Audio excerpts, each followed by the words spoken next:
And keeping with our Olympic health theme, our next item is from Dmitry Vasilovos, the lovable libertarian, who cheated slightly in that his show is a monologue followed by an interview. But as it's his interview that's relevant to the Olympics, we've included that here first, and his monologue later in the show. From One Dmitry Blog Talk Radio, Dmitry Vasilovos.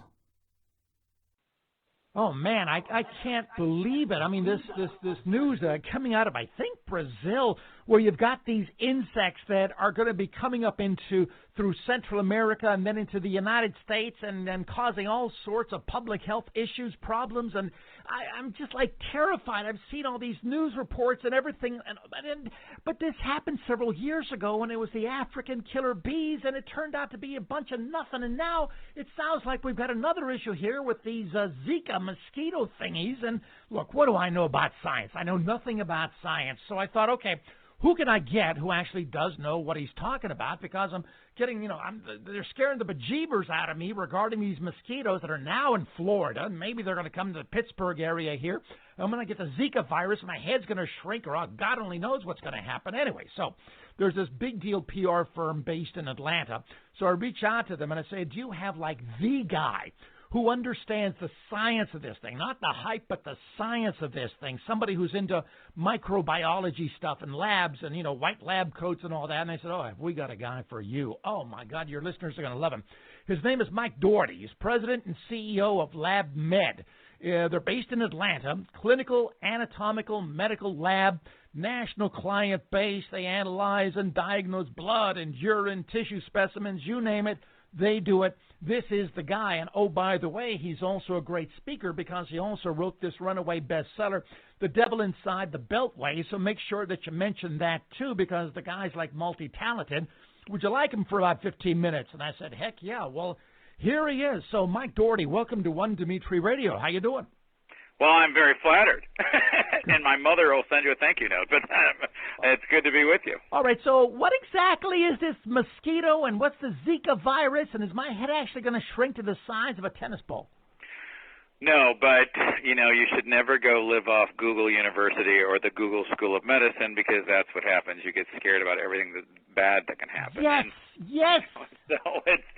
So let's start with, the facts, and the issue here is this is a disease that's extremely rare, and it's bloodborne. So bloodborne means you have to have a direct connection into the bloodstream, and the mosquito carries it and will infuse you. But mosquitoes carry lots of things, and this is why we have immune systems.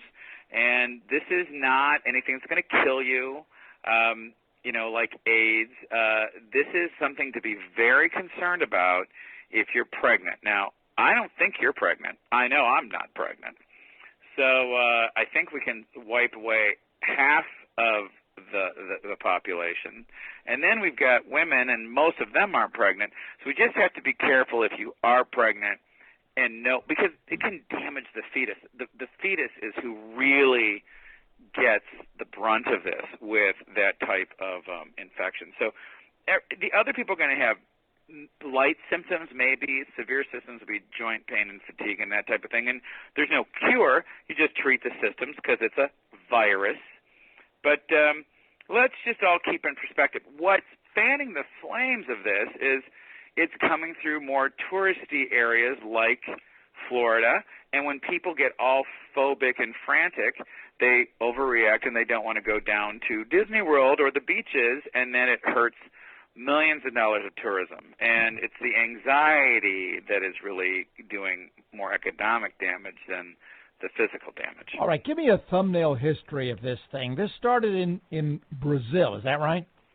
Yeah, and I mean this is not the newest disease in the world. It's just never come up here, and we have a much more mobile world, and then it's just it's something to watch because it's severe to pregnant women, and we certainly want to protect them, so we want to inform everybody about that. But it's just started to move, and it's just something that you got to keep in perspective. And then when it finally was identified of being in the Miami area, That's the first place they saw it on land. That's fairly recent. There's 14 cases. 12 of them were men, and it's an isolated... Whoa, wait a minute. I thought it was only affecting pregnant women. Well, you can get affected, but you're not going to have anything really, really bad happen to you. What happens really, really bad is the birth defects to the fetus. So that's why pregnant women have to be careful. Men can get it. It's not that you can't get it, but it's not going to do terrible harm to you. What is it going to do? Let's say if I get bitten, my luck, I get bitten by bugs all the time. I hate bugs. They hate me. So if I get bitten by the Zika virus mosquito, what happens to me? Anything? Well, maybe nothing, because everybody's different. Or maybe just low-grade fever and joint aches, and that's probably it. And some fatigue, and a rash, red eyes, fever, and that's it. Okay, so a rash and joint pain could be the worst, and then you treat the symptoms. So, and you have to be diagnosed with it. I mean, we might have had it around and people have missed it because, again, the only long-term bad effects are with the fetus, not even the mother. So you have to, that's what you have to do. And you treat the symptoms. A common cold's a virus, so there's no cure. So you just treat the symptoms. Okay. And there's very few places that can actually test for it, like CBC tests it, and so you could see your doctor and they could send something off, and you could get specifically diagnosed. All right, slow down. The CDC is the Center for Disease Control, and they're in Atlanta. Is that right? Correct. All right. So my doctor sends a blood sample. I say, Doc, I think I got this mosquito. It felt like a Zika virus type mosquito this time. So take some blood. The doctor sends the blood to the CDC. What happens then? Well, they run a microbiology. They run a test, for the organism and see if it's positive or not. And they're also going to ask you certain questions. The first thing he's going to ask you is, where have you traveled to? He might not, if you've never been in that 1 square mile of the United States in Miami right now, he probably won't want you to do it. But if you were down in the other parts of the world where it's got more prevalence, then that's the first question I'm going to ask. And then he's gonna make sure you qualify the test, and then he's going to pull the specimen and do it. All right. Now, question. A lot of people, I'm guessing, a lot of tourists are going to be going down to Brazil, to Rio for the Olympics. So is it possible that in the next, couple of weeks or however long the Olympics are, then when the American tourists come back, there could be actually a big outbreak of this thing because you got so many Americans coming back from, Zika Central there in Brazil?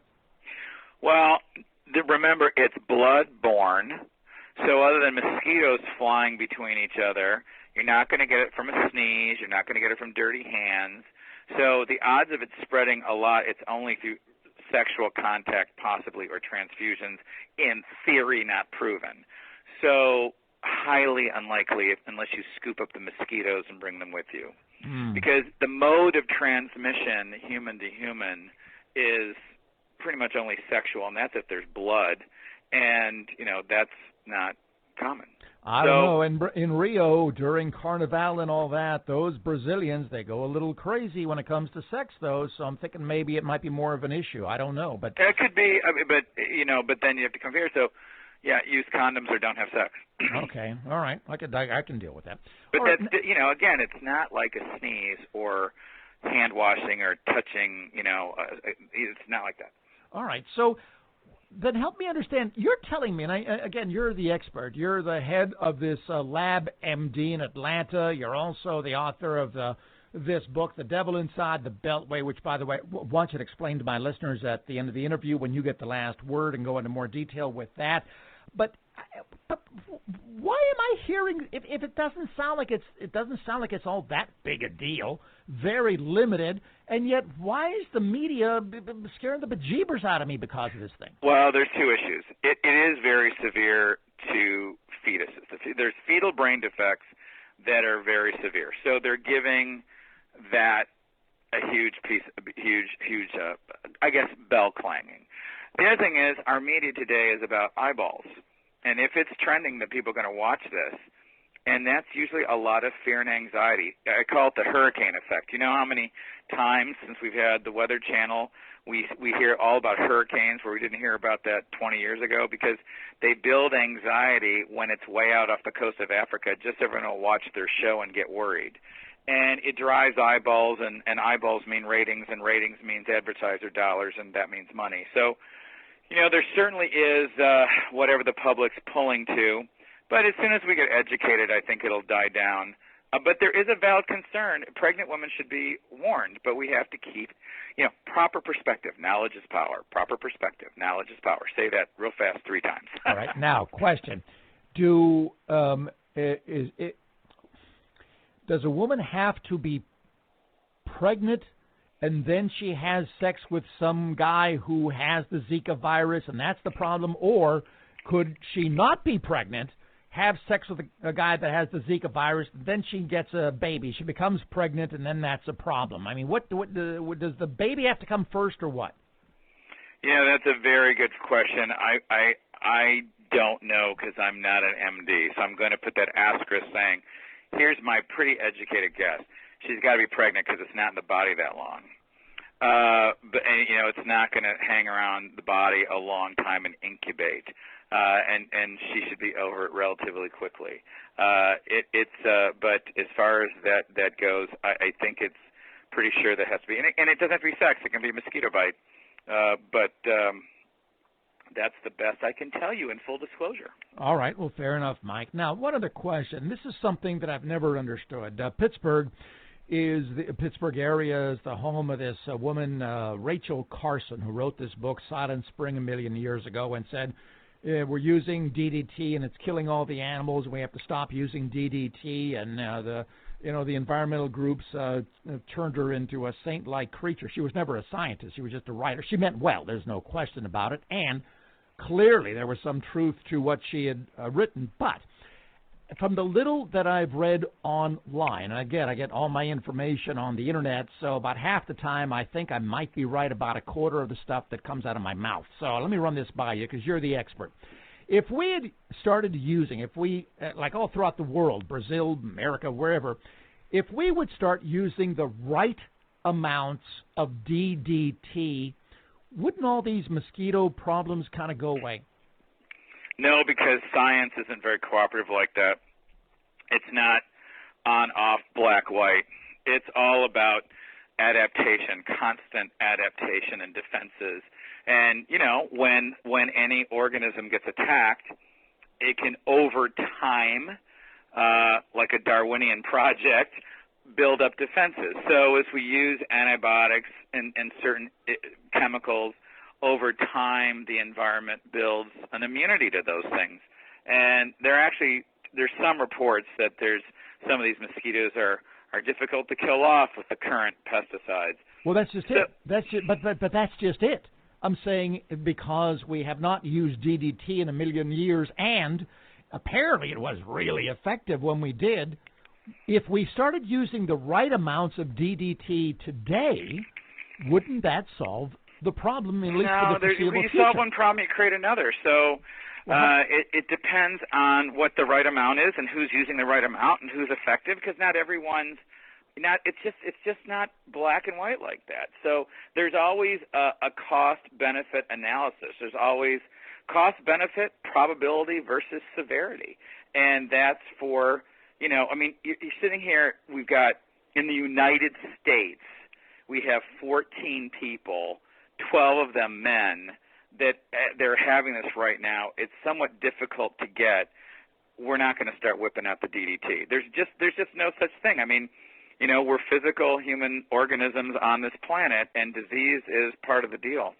Okay, again, being the head of this LabMD there in Atlanta, and you understand all about urine samples, blood diagnoses, and all this kind of stuff, you'd mentioned just a little bit here about how some of these bugs, these viruses, these microbes, or whatever the hell they're called, create their own immune system, and now it becomes tougher and tougher for antibiotics to work. Is that right? Correct. How do they know to do this? How do they? These things don't have brains. How do they develop this thing where now antibiotics? Now we can't use antibiotics. That really sucks, I think. Well, it's not. Well, we can use antibiotics. It's just, I mean, and we develop new ones, and we trick it, and they keep moving, and we keep moving. But it's not brains. It's just nature's response. And so, it is, how do I, to oversimplify it, it's kind of like a constant adjusting tennis match on both sides. I mean, it comes to you and you adjust and change, and then you hit it back and it adjusts and change, and that's what goes on in trying to defeat disease. I mean, it's so much better than when we didn't have it. The thing about the younger generation now is that they've got no memory of even probably grandparents that had to be in tuberculosis hospitals or polio issues or typhoid. They don't have any direct contact with people that had to suffer from that or be isolated from their family for months. I mean, we've had a really good run the past 30, 40 years. And so people are a little unfamiliar with these type of diseases that could run through. We don't have the plague, like they had in the 15th, 16th century that wipes out tons. I mean, probably the worst thing we have is the flu, and that changes every year also. They have to guess every year. They have to guess what's going to be the strain that's going to be so prevalent when they make up the flu shots and immunize people. So it's just a chess match between science and our scientists. Okay, I do not get a flu shot because I don't trust the government to get anything right. They might sometimes, of course, but they usually are just such royal screw-ups that I take my chances. Do you get a flu shot every year? No. Why? Because I'm so busy, I keep forgetting. Oh, I'm a terrible patient. People in medicine, look, please, men are the worst Michael. patients. People in medicine are the worst patients. I'm the terrible patient. Oh, man. I've had flu shots before. I've had the pneumonia shot. Usually, I'm so busy, next thing I know, it's February, and I might as well forget it. Oh, for the love of God. But I don't have a problem with taking it. So it's interesting. And if I was elderly, I'd take it. If I was older, because again, it's like it's all weighing. It's just not black and white. This is not. There's no money back guarantee on your body. You have to take it up with God when you die. It's just the fact of the matter is what can happen to you if you get the flu, if you're especially elderly or immunosuppressed. It's probably worth taking it to take the risks. Yeah, and a lot of people, and I'm going to give you the last word here in a couple of seconds, but one last thought, one last question. It's my understanding that something as simple as the flu kills thousands, if not tens of thousands of Americans every year, and it doesn't seem to be any big deal. Well, we're used to it, right? It's built into our expectation, and that doesn't sell eyeballs, right? Because the media wants to pull in eyeballs and shock and whatever drives. It's the newness. It's the surprise. That's what pulls people's attention. So, but it's a very good point. I mean, we also don't put the number of heart attacks up on the news at 6 o'clock. 5,400 people died today of heart attacks, and 7,000 died of. We don't do that. So it's just the disease fear, the anxiety is what sells. You should actually write a book about that as well. Look, I always give my guests the last word, and I know you're very pressed for time because everybody and his brother wants to interview you regarding the Zika virus thing in your book. So I'm going to hand you my Shure SM7B dynamic microphone. And this is your opportunity to speak directly to my listeners and to say any key points that you want, repeat key points, and certainly mention your book and also go into detail about it, because I think a lot of my listeners would be very interested in what you have to say because, boy, you are telling them the truth. You're not telling them the media hype at all. So, Mike Doherty, President and CEO of LabMD in Atlanta, my microphone is yours. Well, as far as Zika goes, I would say, look, knowledge is power. Use the Google in the right way and go to the CDC website and and they've got a really nice, clean explanation with even pictures. And go learn about it, and then if you're nervous, then that's knowledge is power, and it's there. I go directly to the source of the research, not listening to a bunch of unqualified, untrained people to fan flames. That's not what you want to do with Google. Now, as far as my book, it's interesting because there I was innocently working in medicine for 30-some-odd years and my book is about my laboratory being hacked, and it's called The Devil Inside the Beltway, and I speak around about it all over the country. And Business Week did a huge profile, so to get the long story, I'd send your readers to Google Business Week, LabMD, FTC, and really it's about how a hacker was playing a nice guy when he was lying, saying he found our files of 9,000 patients elsewhere. I didn't believe him. He turned me over to the government. The government turned out to be working with him, and they investigated me and sued me. And in my fighting back, I wrote the book, and the book resulted in a congressional investigation, congressional hearings, and a whistleblower that came out and threw the government under the bus and said they were working with these crooks and they're incompetent.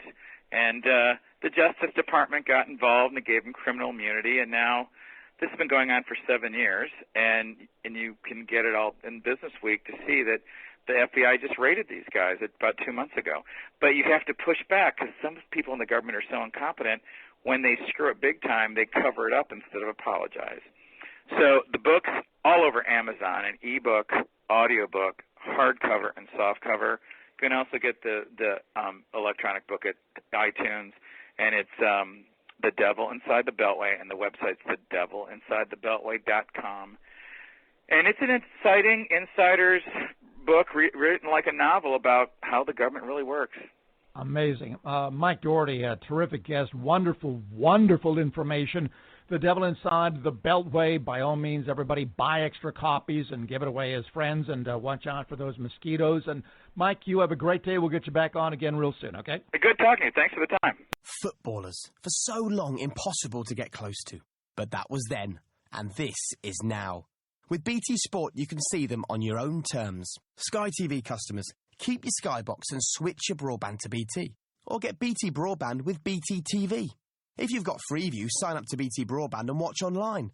BT Sport will show 42 Premier League matches, all of the UEFA Champions League and Europa League games, plus up to 24 Emirates FA Cup matches. 4 competitions, 1 venue. BT Sport.